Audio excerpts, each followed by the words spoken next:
In Slovenia è presente una grande popolazione di orsi, le buone pratiche per far convivere gli animali con gli uomini. Primavera a Bucha, un documentario che racconta la tragedia e la rinascita della città ucraina occupata dai russi. Le contraddizioni della Bulgaria, lo Stato aiuta l'Ucraina, ma la maggioranza della popolazione simpatizza per Putin. Sir Nicholas Winton, un inglese che salvò migliaia di bambini cecoslovacchi dallo sterminio nazista. Un gruppo di architetti italiani ha progettato il restauro del complesso delle terme pubbliche di Bratislava.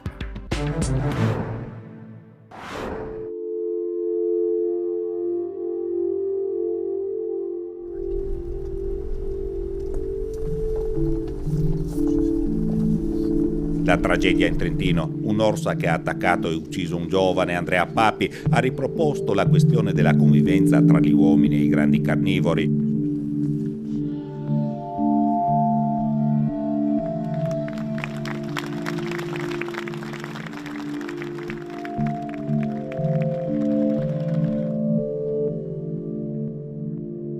Un tema ben presente e dibattuto in Slovenia, dove gli orsi sono tanti e ben protetti, tra i 1100 e i 1200 esemplari. La società slovena guarda con simpatia la presenza di questo animale e da decenni sono stati avviati programmi per prevenire incidenti. Tra le agenzie statali coinvolte c'è anche l'Istituto per le Foreste, il cui compito, spiega Matej Bartol, è garantire l'equilibrio degli ecosistemi, quindi anche l'esistenza degli orsi in natura. L'orso in Slovenia è una specie protetta sia da leggi nazionali sia da norme europee. Nella gestione di questa specie cerchiamo di essere proattivi e di mitigare i conflitti tra l'uomo e l'orso. I plantigradi possono provocare danni gravi sia agli allevatori sia ai contadini. Se gli orsi si avvicinano ai centri abitati sono un pericolo. Dobbiamo mitigare e prevenire queste situazioni.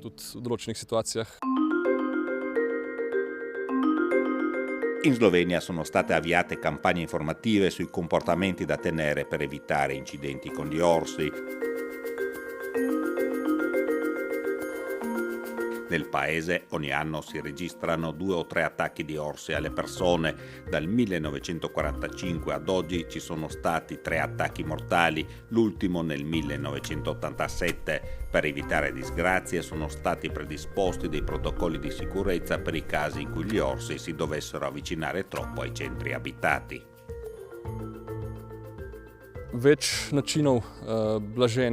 Ci sono più modi per attenuare i possibili conflitti. Prima di tutto dobbiamo togliere tutte le esche che attirano l'orso vicino alle case.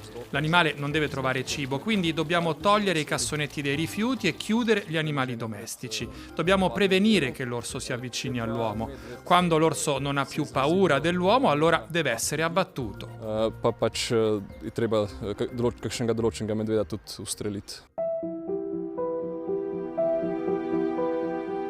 Alla fine della Seconda Guerra Mondiale gli orsi in Slovenia si stima fossero all'incirca 80. La specie si è riprodotta grazie ai programmi di tutela avviati dalle società venatorie. Lo Stato demanda ai cacciatori l'abbattimento degli esemplari in sovrannumero o che minacciano i centri abitati. Il numero di orsi da abbattere viene deciso da una commissione di esperti nominata dal Ministero dell'Ambiente. I plantigradi si riproducono con una progressione significativa e per questo dobbiamo diminuire il numero di orsi dagli attuali 1100 a circa 800 esemplari. Questo consentirebbe di abbassare la probabilità di incidenti. Se ci troviamo di fronte ad un orso, come dobbiamo comportarci? Bisogna mantenere la mente fredda, restare calmi, non fare movimenti bruschi, bisogna allontanarsi piano, all'indietro, guardando sempre l'animale. Non si deve correre, bisogna anche con voce non forte far sapere all'animale della nostra presenza. Quando l'orso ci vede, nella maggior parte dei casi si allontana. E se non lo fa? Se non si ritira, se attacca, questo è un caso estremamente raro, dobbiamo stenderci a terra e con le mani dobbiamo ripararci il collo. I biologi e forestali sloveni, per quello che riguarda gli orsi, parlano di prevenzione e di livello di rischio ragionevole, criteri che è difficile esprimere con i numeri. Il paragone con l'Italia, dove ci sono solo 150 orsi, non ha senso. Più significativo invece il paragone con la provincia di Trento, che in comune con la Slovenia ha la natura alpina e la grande estensione delle foreste. In Slovenia la densità abitativa è di circa 103 persone per chilometro quadrato, in Trentino ci sono circa 82 persone per chilometro quadrato. In Trentino poi si stima ci siano circa 50 orsi, quindi un animale ogni 10.800 abitanti. In Slovenia questo rapporto è di circa un orso ogni 1.760 persone. La differenza sta non solo nella fatalità, ma anche nelle attività di prevenzione.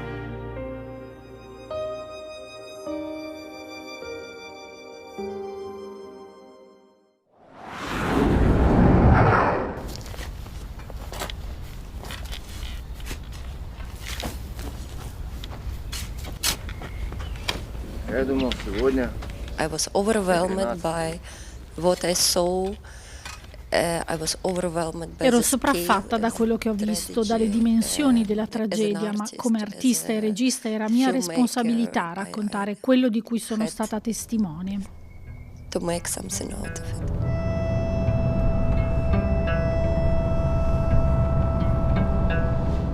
La regista ucraina Mila Teshaeva arriva a Bucha il 1 aprile 2022, 2 giorni dopo la liberazione dall'invasione russa, e quello che trova è terribile. Cadaveri lungo le strade, edifici distrutti. Assieme al collega tedesco Markus Lenz filma la popolazione che esce dai rifugi, che cerca i corpi dei propri cari tra disperazione e incredulità. It was a very special historical moment. È stata una pagina determinante della storia europea che i ricercatori e gli storici analizzeranno ancora per molti anni. Era anche una mia responsabilità diventare testimone dei crimini di guerra commessi contro la popolazione nella regione di Kiev. Le persone non smettevano di raccontare, dice, stavano decomprimendo per la prima volta il trauma della guerra. Il documentario When Spring Came to Bucha è stato presentato in anteprima nazionale al Pordenone Docs Fest. Film can dig much deeper. Penso che il cinema abbia la capacità di scavare più in profondità, di analizzare gli eventi, di toccare sentimenti e di riflettere sulla guerra e le sue conseguenze in un modo più sensibile e profondo. La guerra influenza la società a molti livelli, rimane per generazioni, porta con sé traumi per centinaia di anni. È una materia molto complessa. It's a very complex matter. Teshaeva è una delle tante registe donne ucraine che stanno dando il loro contributo in contesti di guerra, e nel raccontare la tragedia lei sceglie di non indugiare sulle atrocità, ma di parlare al cuore dello spettatore.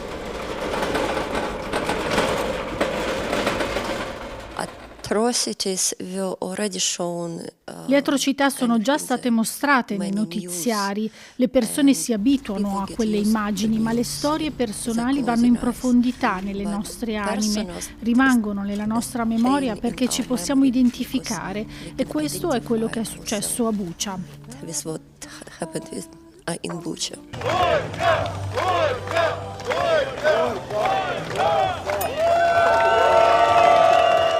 Il film racconta la forza degli ucraini, la loro capacità di resistere e rinascere, proprio come la primavera, capace di rifiorire anche nei momenti più bui.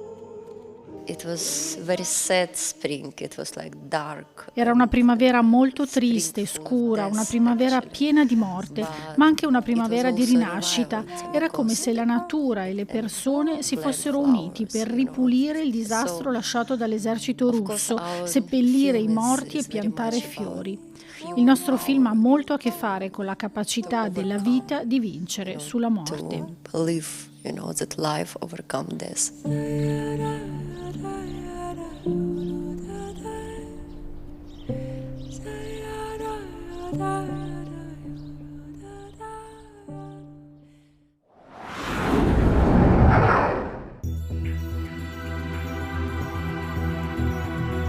Affisse e strappate nell'arco di una sola notte sono le opere dello street artist bulgaro Stanislav Belovsky, nate per denunciare l'aggressione russa all'Ucraina e i crimini di guerra perpetrati da Mosca. A partire dal marzo dello scorso anno, le creazioni di Belovsky sono state affisse in varie parti di Sofia, ma non hanno avuto lunga durata.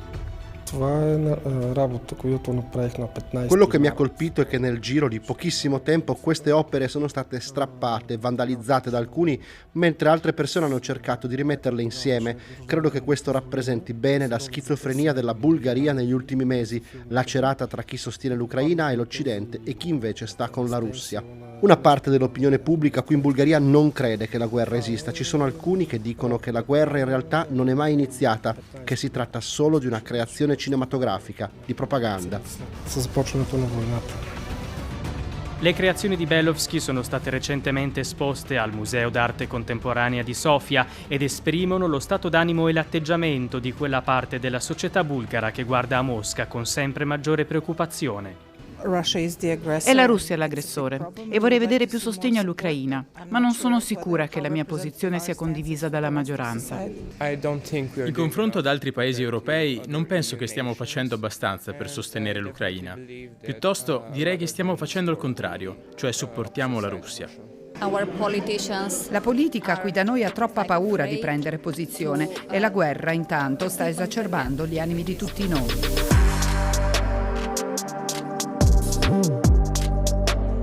Secondo un recente sondaggio Eurostat, appena il 23% dei bulgari è favorevole al sostegno dell'Ucraina in guerra, ma pur essendo maggioranza, coloro che si dichiarano equidistanti nel conflitto o addirittura favorevoli a Mosca, interpellati sull'argomento preferiscono non parlare alle nostre telecamere. D'altra parte, basta compiere un tour di Sofia per rendersi conto di quanto la Russia sia popolare in Bulgaria.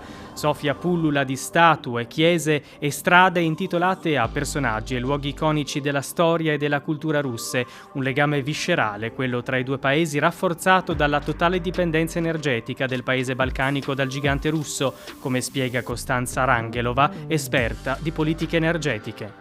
Il 100% del petrolio che importiamo proviene dalla Russia e per quanto riguarda il gas naturale solo un terzo del nostro fabbisogno arriva dall'Azerbaigian, il resto è russo, tramite intermediari di Gazprom.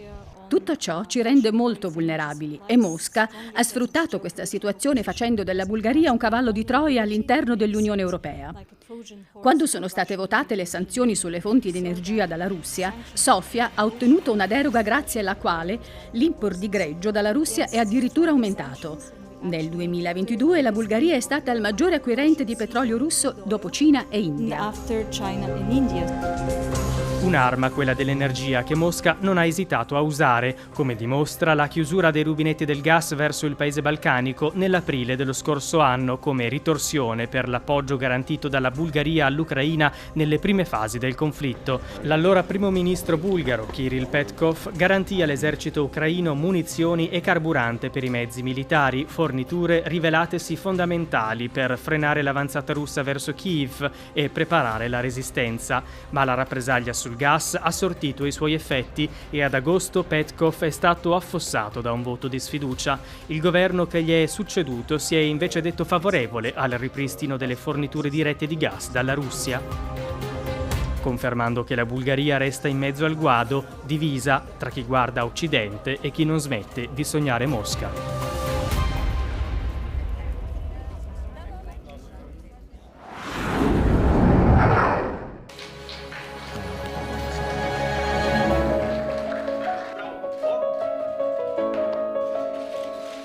Per la Repubblica Ceca, Sir Nicholas Winton sarà sempre ricordato come un eroe. Scomparso nel 2015 a 106 anni, Winton è noto per aver salvato 669 bambini cechi, molti dei quali ebrei, poco prima dello scoppio della Seconda Guerra Mondiale, in un'operazione conosciuta come Kindertransport. Riuscì a farli salire su 8 treni diretti in Inghilterra e lì a trovargli alloggio. Soprannominato lo Schindler britannico, non ha mai dimenticato la Repubblica Ceca. Nel 2014, un anno prima della morte, ha ricevuto la più alta onorificenza del paese, l'Ordine del Leone Bianco, dall'allora presidente Miloš Zeman. Una statua alla stazione centrale di Praga lo immortala pronto a salire su un treno, con un bambino in braccio e un'altra al suo fianco. Lo scorso ottobre, in una giornata di nebbia, su una collina a est di Praga, sono stati piantati 91 alberi a costeggiare un viale pedonale in sua memoria. La storia di Winton per noi è straordinariamente importante. In Europa, durante l'occupazione nazista, ci sono stati diversi Kindertransport, non solo in Repubblica Ceca, ma quello che per noi è particolare è il fatto che per salvare i bambini, Winton ha dovuto superare così tanti ostacoli. Lui stesso diceva che niente è impossibile. Ora la sua storia vive una seconda vita. Noi cechi siamo alla ricerca di eroi con cui identificarci e che possiamo prendere come modello. Questi alberi vengono piantati sul Monte Ržip, che è un luogo significativo per l'identità ceca, perché qui si stabilì il primo nucleo del nostro popolo. Sir Winton non parlò mai della sua missione di salvataggio. Tutto venne alla luce solo nel 1988, quando la moglie trovò per caso una valigia con le foto dei bambini salvati. Da allora Winton è diventato un personaggio pubblico. Nel 2009, in una cerimonia simbolica, un treno lasciò la stazione di Praga con a bordo 22 dei bambini che Winton aveva salvato e i loro figli e nipoti. Ora il figlio di Winton, Nick, adora Praga, città dove si è sposato e dove è tornato anche in occasione della cerimonia di piantumazione degli alberi. Era impegnato a fare altre cose, per questo non ha mai parlato della sua impresa. In Repubblica Ceca ha passato 9 mesi in una vita molto piena. È stato poi coinvolto in altri progetti e non ha avuto il bisogno di raccontare qualcosa che aveva finito. La Repubblica Ceca continua a onorare ogni anno la memoria del filantropo britannico, in modo che la sua storia venga conosciuta anche dai giovani. Sono qui perché questo evento ha una doppia importanza. È un'azione contro la crisi climatica e allo stesso tempo ci permette di omaggiare Sir Winton. Onoriamo il suo nome piantando alberi e così facciamo anche un lascito alle generazioni future.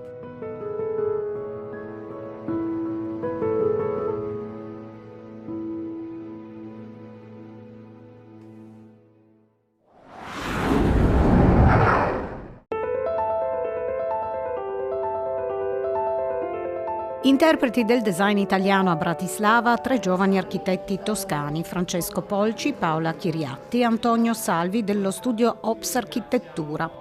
Hanno vinto il concorso internazionale di progettazione per far rivivere le vecchie terme comunali del Grösling. La loro nuova visione per il riutilizzo del palazzo ottocentesco e i loro progetti nel bel paese sono stati esposti alla presenza dell'ambasciatrice italiana in Slovacchia, Catherine Flumiani, alla Biblioteca Universitaria di Bratislava in collaborazione con l'Istituto di Cultura Italiana. E la biblioteca pubblica, dove si ha libero accesso alla scienza, sarà anche un fil rouge di quanto accadrà nel rinnovato edificio di 3 piani di Grösling.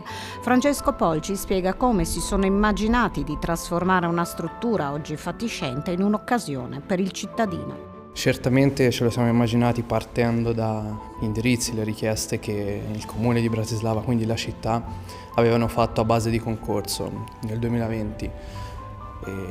Principalmente sono riportare alla vita l'edificio delle terme Grösling, quindi un edificio centrale all'interno di Bratislava che possa essere sia ritrovo come fino a 30 anni fa per imparare a nuotare o di ritrovo della collettività all'interno dei bagni, ma non solo, anche attraverso la lettura di libri o prendere una pausa dal lavoro prendendosi un caffè all'interno della caffetteria che si troverà proprio a questo livello, piano terra, e quindi non soltanto un'unica funzione, ma un edificio multifunzione proprio per la comunità.